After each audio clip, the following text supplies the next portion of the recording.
The Bible states that believers were first called Christians at Antioch. Before that time, the movement was called the Way, and known among those opposing it as the sect of the Nazarene.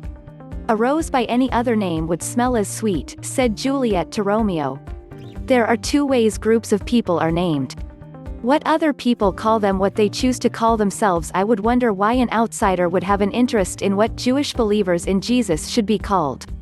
One accepted designation is Messianic Jews.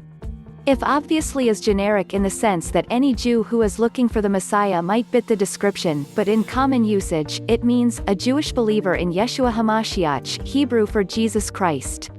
To be fully informational, there are Muslim background people who believe in Jesus as the Christ, but they do not self-identify as Christians, and they do not use the name Jesus. In Arabic, the name is pronounced Isa. These people face the same cultural challenge that Jews who accept the New Testament as truth do, that is, they are subject to sanctions by their communities, even friends and relatives. One way to lessen that burden is to retain much of the culture and model the outward practices to be more in conformity with their community standards. Messianic Jews observe Jewish holidays, keep the Sabbath, and often respect kosher dietary laws. I think it is appropriate for them to choose their own labels, instead of having an ad hoc committee of Jews or Gentiles do it for them. The most standard, accepted term for Jews for Jesus is Messianic Jews. That term is inaccurate, however, because in theory most Jews believe in the possibility of a Messiah, they just don't think he has appeared yet. However, the term Messianic Jews has become well understood. Another, much more ancient term is Ebonite Christian. These were among the first Christians almost 2,000 years ago, when the first Christians had both Jewish and Christian identity.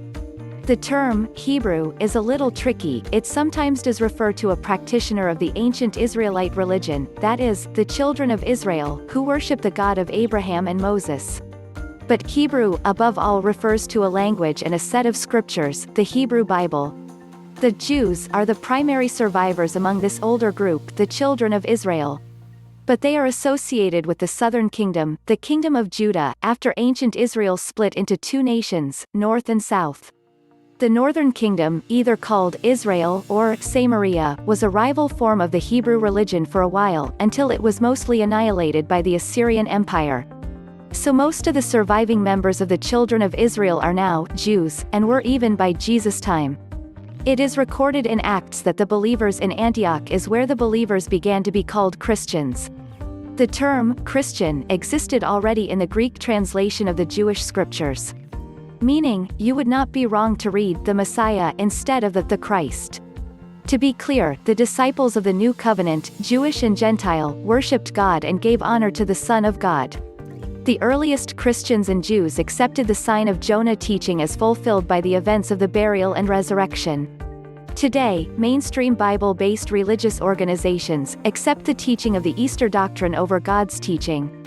Emmanuel Jesus already recognized what the phrase, the Christ, would become in time, in place of doctrine.